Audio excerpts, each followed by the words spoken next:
जी। तुम यहाँ बैठ जाओ, खाली सोफा अच्छा नहीं लगता, और ऊपर बैठना, गिट्टों में ना बैठ जाना।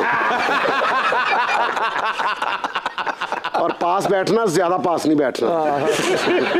नरम जौहर, आपने तो कहा था कि आप कुछ कुछ होता है का सीक्वल बनाएंगे, क्यों नहीं बना रहे? जब मुझे कुछ कुछ होता ही नहीं है तो फिर मैं कुछ कुछ होता क्यों बनाऊं?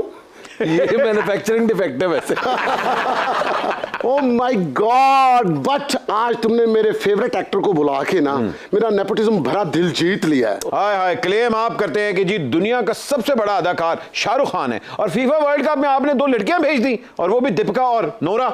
असल में ना भेजा उनको ही था, फीफा वालों ने ना शाहरुख को बगैर मेकअप के देख लिया था। ऐसा ना वो कल को उषा उत्तम भेज दे वहां पे। वाह, सो इंटेलिजेंट यार, उषा उत्तम।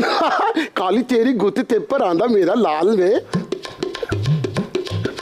काली मेरी गुत्ती ते पर आंदा मेरा लाल वे। ये क्या स्टेप है यार? फीफा का एंथम जो है वो यमन की सिंगर बल्कीस फातेह ने गाया है। यहाँ उनको चाहिए था कि हदीका कयानी से करवा देते, भाई सीनियरिटी के कुछ तो नंबर्स बनते हैं। But shut up. ओके, अब हदीका की बुजुर्गी को सीनियरिटी मत कहो। Again shut up. लेकिन जो काम बिल्कीस कर सकती है वो हदीका थोड़ी कर सकती है। क्यों भाई, क्यों नहीं कर सकती? नहीं यार, नहीं, बल्कीस तो जुएं भी निकाल लेती है। गिले तो फीफा वालों से हमें भी बहुत है। अच्छा, चले हमसे ना सही, वर्ल्ड कप सॉन्ग नसीबो लाल से ही गवा लेते। उन्होंने ग्रूव मेरा भी तो गाया था। हाँ वैसे भी नसीबों से अगर गवा लेते तो उसके पानों का खर्चा कौन उठाता? वो ना फीफा वालों ने उसकी अपना हामी भर रही थी, ना कतरी हुकूमत ने। सारी कतरी हुकूमत खतरी में पड़ जानी थी। नहीं वैसे नरम साहब, ये पठान फिल्म में जिस तरह का पठान आप दिखा रहे हैं वैसा पठान अब कहाँ होता है? चले मुझे एक बात बताएं जी। ऐसा पठान कहाँ पे होता है जो लाहौर से निकले पिंडी के लिए और वजीराबाद से शरले खा के फिर वापस आ जाए?